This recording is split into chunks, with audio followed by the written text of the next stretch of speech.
Assalamualaikum warahmatullahi wabarakatuh.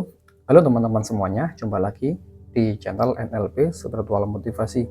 Pada video kali ini kita akan membahas berbagai macam pertanyaan yang sudah masuk di WA saya ataupun di kolom komentar pada video-video saya ya. Nah, untuk pertanyaan pertama, ini sangat bagus sekali.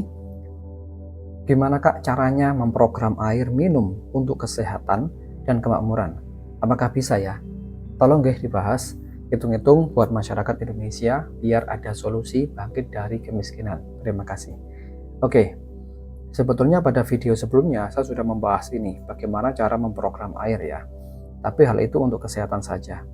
Lantas pertanyaannya adalah apakah bisa kita program untuk kesehatan dan sekaligus untuk kemakmuran, begitu.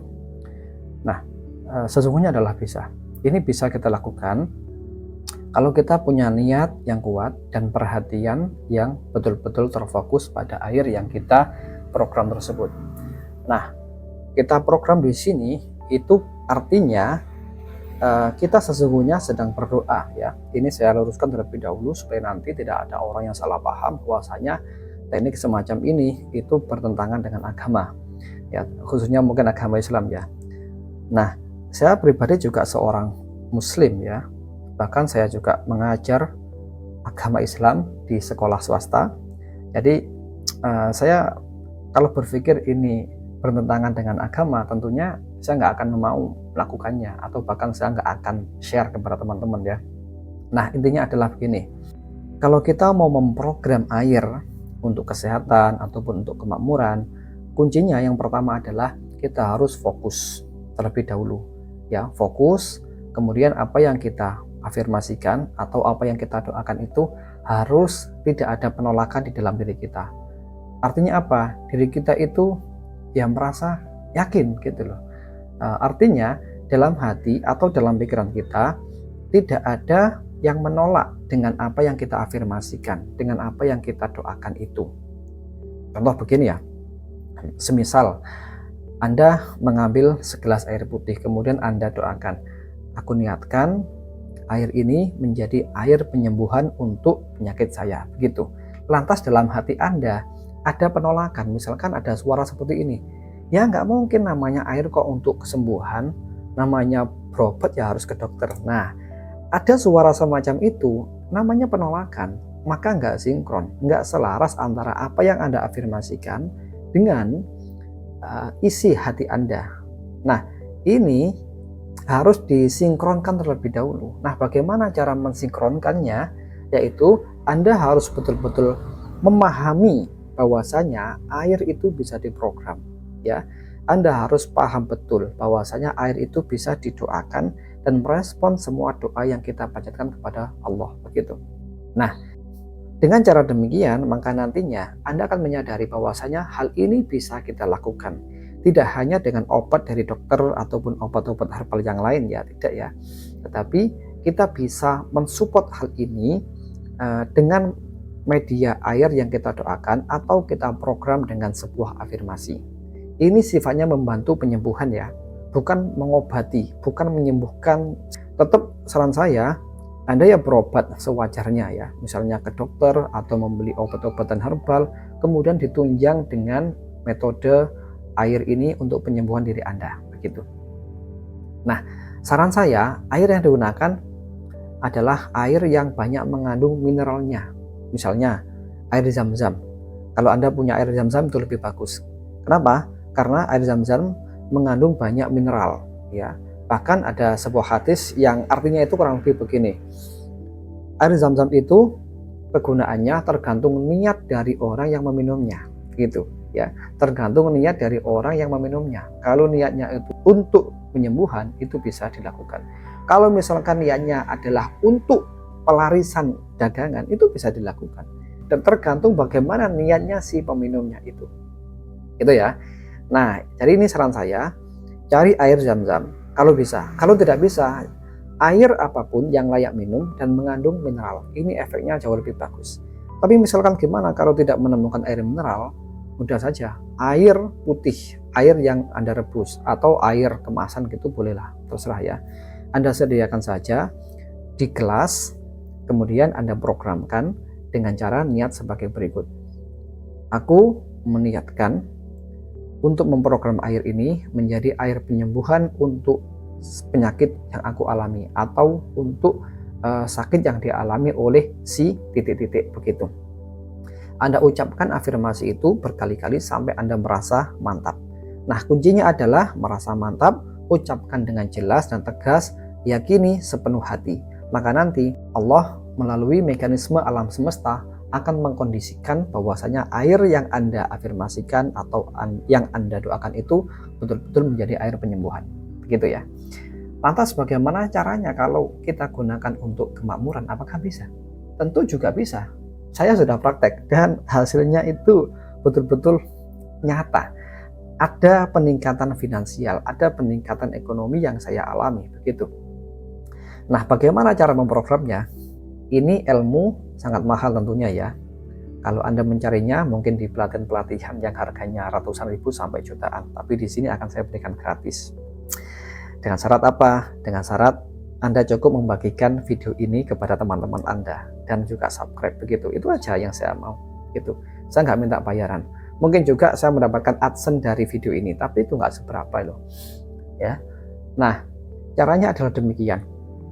Teknisnya hampir sama dengan untuk memprogram kesehatan tadi. Anda sediakan air putih ya. Kemudian Anda perhatikan sepenuh hati air yang ada di depan Anda itu. Niatkan seperti ini. Aku meniatkan air yang aku minum ini membawa kemakmuran pada hidupku dengan izin Allah. Begitu. Tambahkan dengan izin Allah supaya menambah keimanan atau supaya Anda terbebas dari kesyirikan. Seperti itu. Ya, jadi aku meniatkan untuk memprogram air ini agar bisa membawa kemakmuran dalam hidupku. Gitu. Kemudian Anda minum. Nah, di saat Anda minum, Anda niat dalam hati, ya, niat yang kedua. Seiring dengan meminum air ini, kemakmuran saya bertambah pesat. Ya, seiring dengan saya meminum air ini, kemakmuran saya bertambah pesat berkali-kali lipat atas izin Allah, begitu. Sambil Anda minum ya, glek begitu sampai habis. Nah, kemudian tips yang lain adalah Anda meminum ini kalau bisa di malam hari sebelum tidur ya. Anda minum sampai habis atau juga boleh Anda minum separuh kemudian sisanya Anda tutup ya. Setelah Anda bangun tidur, Anda minum lagi, begitu. Ini nanti efeknya adalah Anda akan mengalami sebuah loncatan finansial atau perubahan finansial yang drastis dalam waktu yang singkat, gitu. Dengan catatan Anda harus betul-betul meyakininya, ya. Hati Anda, pikiran Anda tidak boleh menolaknya. Kalaupun ada suara-suara yang mungkin meragukan afirmasi atau doa-doa Anda tadi, cukup katakan, aku pasrahkan ini kepada Allah. Aku pasrahkan hasilnya kepada Tuhan yang Maha Kuasa.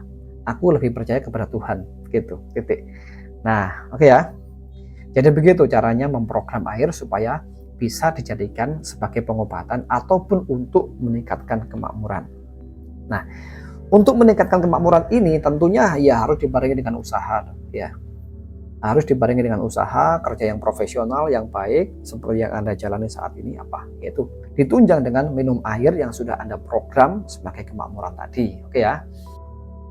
Sekarang lanjut ke pertanyaan berikutnya. Saya mau tanya di YouTube yang membahas mengenai telepati uang. Di situ Pak Ahmad ada penjelasan mengenai teknik relaksasi dan ada niat. Saya berniat atau berkehendak untuk menarik uang 10 juta dalam bulan ini atau minggu ini. Contoh afirmasi niat. Pertanyaan saya, apakah boleh memprogram ada kata-kata di bulan ini atau minggu ini? Bukankah setahu saya harus untuk today, ya saat present atau seolah saat ini. Kalau ada kata-kata di bulan ini atau minggu ini, apakah tidak menjadi ke programnya ke masa depan, Pak? Kan kalau tidak salah afirmasi atau asumsi untuk seolah-olah sedang atau sudah terjadi di masa dan saat ini. Oke, ini kembali ke pribadi orangnya masing-masing. Pikiran bawah sadar setiap orang itu berbeda. Data yang sudah masuk ke bawah sadar setiap orang itu berbeda. Ya. Kalau Anda sedang di hipnoterapi, Anda dalam kondisi trans penuhnya, dan pikiran sadar Anda non-aktif sepenuhnya, maka Anda gunakan cara afirmasi seolah-olah sudah terjadi di saat ini tanpa ada waktu, misalkan minggu depan atau bulan ini atau bulan depan, enggak usah, tapi langsung Anda afirmasikan saya saat ini sudah titik-titik begitu. Nah, itu kalau dalam kondisi relaksasi sepenuhnya atau dalam kondisi trance dengan mata tertutup, ya sedang di hipnoterapi seperti itu. Tapi kalau Anda mungkin melakukan ini dalam kondisi relaksasi ringan atau bahkan dengan mata terbuka seperti ini, ya, maka kalau Anda mengucapkan afirmasi saya sekarang sudah kaya misalkan, ya, maka kebanyakan apa? Ada penolakan di pikiran sadar, gitu. Ada penolakan di pikiran sadar yang mengkritisi, ya, kaya dari mana begitu? Lawang sekarang aja utang masih banyak, misalkan seperti itu. Ada suara. Nah, cara mengatasinya bagaimana? Ya dikasih bulan, dikasih waktu, ya misalnya bulan ini, dikasih waktu minggu ini atau tahun ini, bebas. Contoh ya, saya meniatkan diri saya untuk kaya di tahun ini, misalkan begitu. Boleh nggak? Ya boleh aja. Selama Anda di saat mengafirmasikan itu merasa nyaman, ya. Nyaman artinya apa? Selaras, tidak ada penolakan di pikiran ataupun di hati Anda, nggak ada penolakan. Tapi nyaman-nyaman aja. Nah, ini kembali ke pribadi masing-masing. Jadi kalau Anda misalkan dengan cara afirmasi yang pertama itu nyaman, monggo silakan. Tapi kalau misalkan ada penolakan dalam hati, ada suara-suara yang meragukan dalam pikiran, atau ada bayangan-bayangan yang tidak memungkinkan untuk tercapai, maka gunakan kata-kata yang kedua, ya afirmasi yang kedua. Misalnya mulai saat ini saya meniatkan diri saya untuk kaya mulai bulan depan, misalkan. Boleh nggak? Boleh aja, selama itu nyaman, ya. Yang namanya bawah sadar itu perlu kenyamanan. Kalau nggak nyaman, percuma. Afirmasi sebagus apapun percuma, ya senyamannya. Nah, inilah salah satu prinsip yang kalau dalam NLP itu fleksibel, ya. Fleksibel itu sesuaikan dengan kondisi Anda. Kalau cara A kok nggak enak, nggak nyaman, gunakan cara B. Cara B kok nggak enak, nggak nyaman, gunakan cara C. Seterusnya begitu, sampai menemukan cara yang paling nyaman untuk diri Anda sendiri. Gitu. Saya pribadi seorang praktisi NLP, sangat menjunjung tinggi prinsip fleksibilitas tinggi ini. Ya, saya orangnya fleksibel dalam menggunakan teknik dan cara. Saya tidak terpaku dengan satu cara harus berhasil, enggak. Saya tidak terpaku dengan satu cara yang saya dapatkan dari satu orang guru, enggak. Tapi saya mencari banyak cara dari berbagai macam guru, dari berbagai macam sumber buku, termasuk saya bereksperimen sendiri.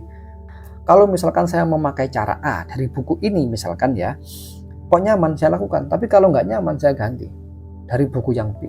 Begitu pula dengan trainer atau guru, kok saya cocok dengan orang ini maka saya pakai, tapi kok saya kurang cocok dengan orang ini, ya nggak saya pakai, tapi tetap saya jadikan sebagai pengetahuan saya. Siapa tahu suatu saat pasti akan berguna, kalaupun tidak untuk saya tapi untuk orang lain, begitu. Oke ya, jadi ini kembali ke pribadi orangnya masing-masing. Apakah Anda cocok, apakah Anda nyaman dengan afirmasi yang pertama? Kalau cocok silakan digunakan, tapi kalau ada hambatan, ada ketidakcocokan, ada ketidakselarasan dengan batin Anda, ada rasa nggak nyaman, maka gunakan teknik yang kedua, yaitu afirmasi dengan ditambahkan waktunya, begitu. Oke, lanjut. Mohon izin bertanya Pak Fatah. Oke, bila kita ada di kondisi punya hutang dan di saat itu kondisi finansial kita menurun drastis, sedangkan jatuh tempo sudah dekat, bagaimana cara kita menghadapi? Adakah tips yang dapat membantu? Terima kasih. Oke, jadi tips yang pertama adalah ya harus hadapi dengan penuh tanggung jawab. Itu tidak mungkin Anda lari begitu. Itu namanya keluar dari tanggung jawab.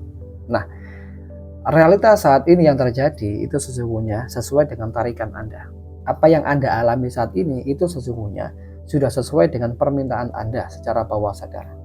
Anda misalkan saat ini punya hutang, sudah jatuh tempo, kemudian Anda ditagih, ya, sedangkan kondisi finansial Anda lagi drastis. Bagaimana? Hadapi itu, ya.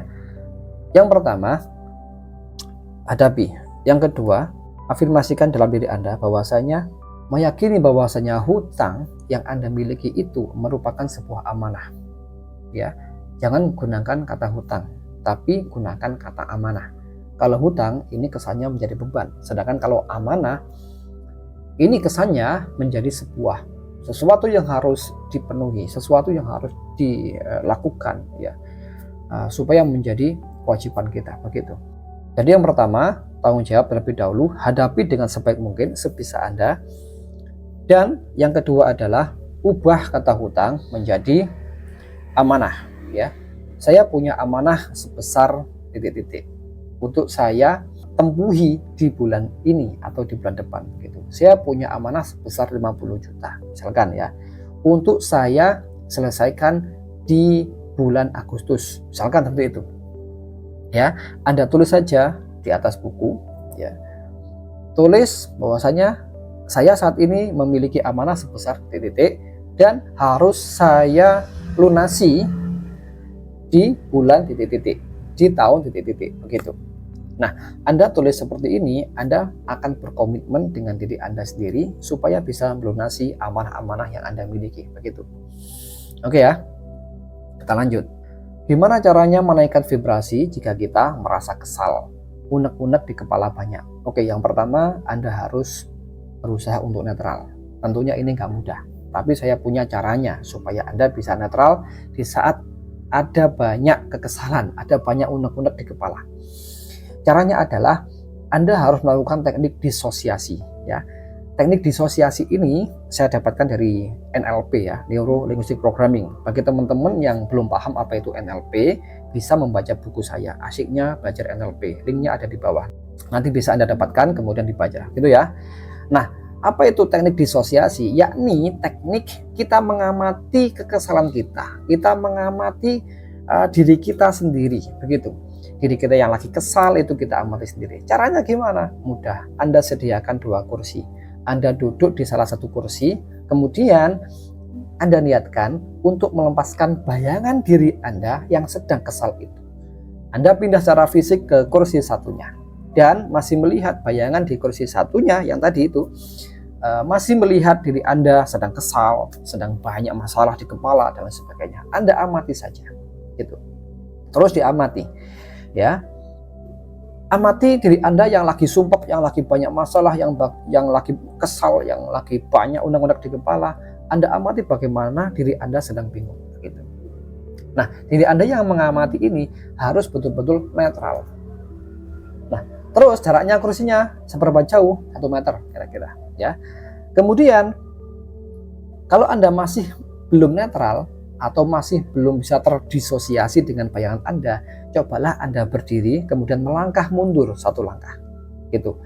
Anda amati lagi, terus Anda mundur lagi, Anda amati terus, Anda mundur selangkah lagi, amati lagi bayangan diri Anda yang lagi sumpah, yang lagi kesal itu, amati terus sampai Anda merasa betul-betul netral gitu. Nah, kalau sudah netral, baru Anda memiliki vibrasi yang bagus. Tambahkan juga dengan afirmasi penguatan diri. Saya bisa mengatasi masalah ini sekarang juga dengan baik gitu. Oke teman-teman, sementara itu dulu beberapa pertanyaan yang saya bahas. Ini karena waktunya sudah cukup lama. Jadi saya akhiri. Wassalamualaikum warahmatullahi wabarakatuh.